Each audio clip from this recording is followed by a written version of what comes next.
पिछले वीडियो में हम लोगों ने वर्ब के कंसेप्ट को समझे थे और वर्ब का कंसेप्ट के अंतर्गत दो प्रकार के वर्ब, हेल्पिंग वर्ब और मेन वर्ब, और हेल्पिंग वर्ब के अंतर्गत जो है models and primary auxiliary verb के बारे में चर्चा किए थे। और इस वीडियो के माध्यम से मेन वर्ब और उसके पार्ट अर्थात टाइप्स ऑफ मेन वर्ब पर चर्चा करेंगे। तो सबसे पहले मेन वर्ब होता क्या है कल भी बताए थे और आज फिर एक बार डेफिनेशन को समझ लीजिए कि दोज वर्ब्स वैसे क्रियाएं डेट जो एक्सप्रेस करता हो, व्यक्त करता हो अन एक्शन को, कार्य को, अन ओकुरेंस घटना को, और अ स्टेट ऑफ बीइंग होने की अवस्था को, इज कॉल्ड मेन वर्ब। उसको क्या कहते हैं? मेन वर्ब कहते हैं। अर्थात जिस क्रिया से कार्य का बोध हो, किसी घटना का बोध हो या होने की अवस्था का बोध हो, उसे मेन वर्ब कहते हैं अर्थात मुख्य क्रिया कहते हैं। अब देखिए मेन वर्ब को जो है दो प्रकार से क्लासिफाई किया गया है।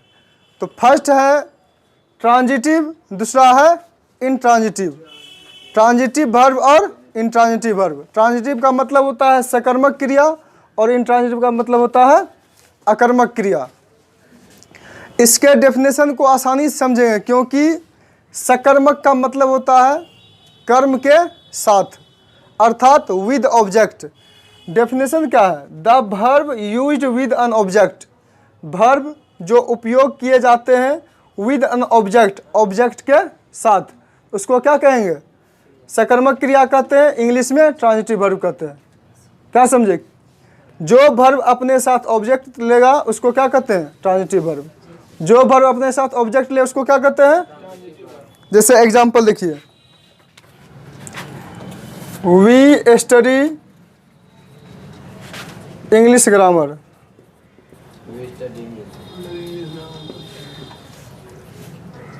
हम लोग अंग्रेजी व्याकरण पढ़ते हैं, शुद्ध हिंदी हुआ। यहाँ देखिए क्या है? स्टडी है। स्टडी क्या है? कार्य है जिसको हम कह सकते हैं अन एक्शन। एक्शन का बोध हो रहा है कार्य का, और ये एक्शन जो है अपने साथ क्या लिया है? इंग्लिश ग्रामर, जो कि क्या है? ऑब्जेक्ट है।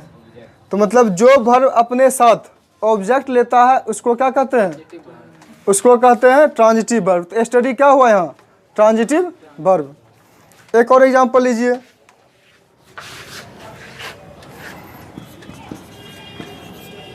They read a novel. तो वे लोग एक उपन्यास पढ़ते हैं। यहाँ देखिए ध्यान से, रीड क्या है? वर्ब है, और ये क्या है? उपन्यास। एक उपन्यास पढ़ते हैं। तो रीड आपका वर्ब हुआ, और ये रीड जो है ये अपने साथ क्या लिए हैं? एक ऑब्जेक्ट लिए हैं, और यही ऑब्जेक्ट लेने के वजह से इसका क्या नाम पड़ा? Transitive verb. तो जो वर्ब अपने साथ ऑब्जेक्ट ले उसको ट्रांजिटिव वर्ब कहते हैं। परिभाषा समझ में आ गया? आपके दिमाग में चल रहा हो कि ऑब्जेक्ट कहेंगे कैसे, कैसे पता करेंगे कि ये ऑब्जेक्ट है? इसका बहुत आसान तरीका है। आसान तरीका ये है कि किसको का जो आंसर होगा और क्या का जो आंसर होगा उसी को ऑब्जेक्ट कहते हैं। समझ में आया? नहीं तो समझिए, जैसे बोलेंगे कि आप क्या करते हैं, इसका कुछ न कुछ जवाब होगा ना। जैसे क्या? तो आप क्या जवाब दीजिएगा कि मैं एक किताब पढ़ता हूँ। तो किताब क्या हुआ? ऑब्जेक्ट हुआ। और बोलेंगे कि आप किसको पहचानते हैं, तो बोलिएगा मैं फलना को पहचानता हूँ। फलना मतलब उसको पहचानता हूँ, तो उसको क्या यहाँ हो जाएगा? सब्जेक्ट के बदले में किसका यूज कर रहे हैं? ऑब्जेक्ट का हो जाएगा। तो यहाँ ध्यान रखिए कि किसको का जो उत्तर होगा वह ऑब्जेक्ट होगा, क्या का जो उत्तर होगा वह ऑब्जेक्ट होगा। जैसे वह एक किताब पढ़ रही है, तो वह क्या पढ़ रही है? किताब। तो किताब क्या हुआ? ऑब्जेक्ट। क्या का उत्तर हुआ ना? किताब। जैसे पूछ लिया जाए, अभी बताए थे जस्ट कि वह किसको पहचानती है, तो किसको का कुछ जवाब होगा ना। वह राम को पहचानती है, तो राम क्या हो गया? ऑब्जेक्ट। तो मतलब किसको या क्या का जो आंसर होगा उसी को आम भाषा में क्या कहते हैं? ऑब्जेक्ट कहते हैं। और परिभाषा में कहेंगे कि जिस पर सब्जेक्ट का इफेक्ट पड़ता हो, जिस पर सब्जेक्ट का प्रभाव पड़ता है उसको क्या कहते हैं? ऑब्जेक्ट कहते हैं। जैसे देखिए वी स्टडी, हम लोग पढ़ते हैं, क्या पढ़ते हैं? English grammar. तो इंग्लिश ग्रामर पे इफेक्ट हो रहा है किसका? सब्जेक्ट का, कि हम लोग तो पढ़ते हैं, क्या पढ़ते हैं? English grammar. उसके बाद है दे रीड अ नोवेल, वे लोग पढ़ते हैं, क्या पढ़ते हैं? उपन्यास। तो वे लोग का प्रभाव किस पे है? नोवेल पे है। तो ये नोवेल क्या हुआ आपका? ऑब्जेक्ट। तो ऑब्जेक्ट को आसानी से समझ गए। तो जिस सेंटेंस में ऑब्जेक्ट रहेगा, अर्थात जो वर्ब अपने साथ ऑब्जेक्ट लाएगा, उसको कहेंगे ट्रांजिटिव वर्ब। जो वर्ब अपने साथ ऑब्जेक्ट नहीं लाएगा, अर्थात विदाउट अन ऑब्जेक्ट रहेगा, बिना ऑब्जेक्ट का रहेगा, उसको क्या कहेंगे?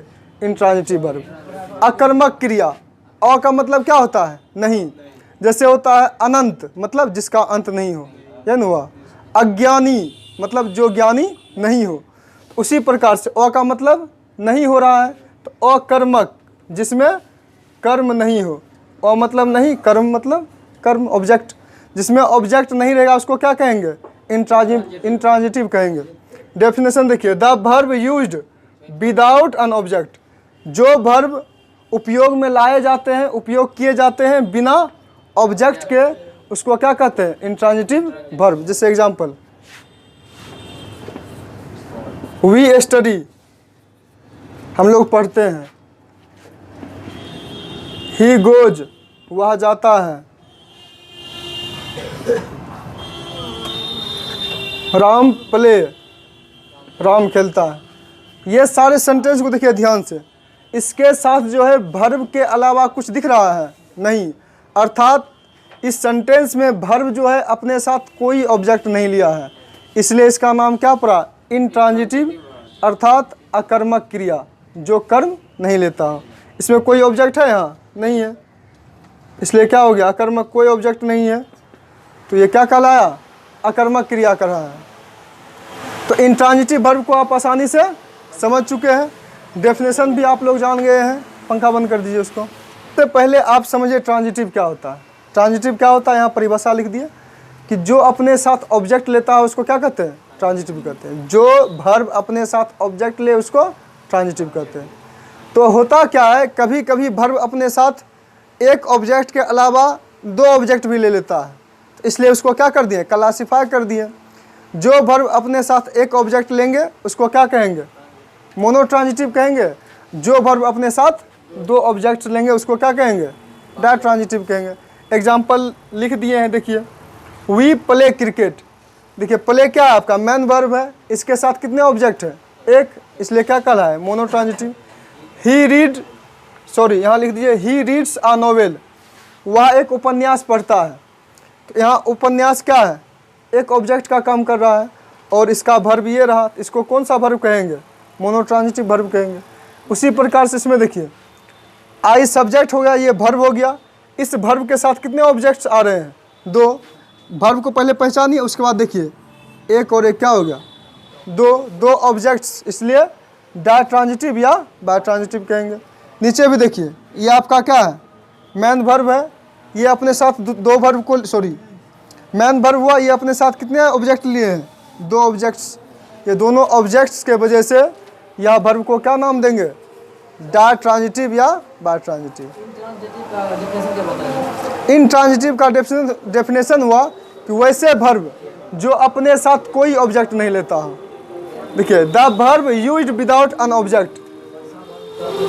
हाँ, इसका परिभाषा का समझिए अर्थ। द वर्ब अर्थात क्रिया जिसका यूज किया जाता है, जो उपयोग में लाया जाता है, विदाउट एन ऑब्जेक्ट, बिना ऑब्जेक्ट के, is called an intransitive verb, उसको कहते हैं इंट्रांजिटिव वर्ब। तो देखिए यहाँ वी स्टडी, हम लोग पढ़ते हैं, इस पर सब्जेक्ट का कहीं कुछ प्रभाव दिख रहा है? कहीं और नहीं दिख रहा है, अर्थात ऑब्जेक्ट नहीं है। ही गोज, वह पढ़ता है। राम प्ले, राम खेलता है, इसमें ऑब्जेक्ट नहीं है, ये आपका क्या हो गया? मैन वर्ब हो गया। इससे एक्शन का बोध हो रहा है, कार्य का बोध हो रहा है, अर्थात बीइंग ऑफ स्टेट का बोध हो रहा है, होने की अवस्था को दिखा रहा है। जैसे हम लोग पढ़ते हैं, कार्य कर रहे हैं, वह जाता है, कार्य हो रहा है, राम खेलता है, कार्य हो रहा है। तो बस इतना काम ही है ना, अपने साथ कोई ऑब्जेक्ट ले रहा है बिना ऑब्जेक्ट का, इसलिए क्या कहते हैं? इंट्रांजिटिव वर्ब कहते हैं। तो देख लीजिए, आप स्क्रीनशॉट भी ले लीजिए।